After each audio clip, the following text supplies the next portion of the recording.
Our government was not available. Try one more time. Our government was not available for comment, even to speak to us at 2 o'clock on a Friday afternoon. They're apparently gone for the weekend. I would encourage anybody else concerned about this. If you're not close to,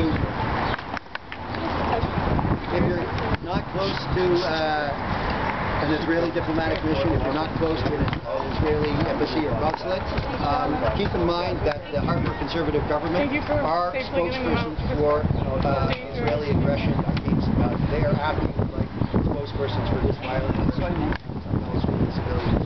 So everybody in Canada should know that Conservative members of Parliament are the people you should be addressing if you're concerned about these attacks on civilians in Gaza.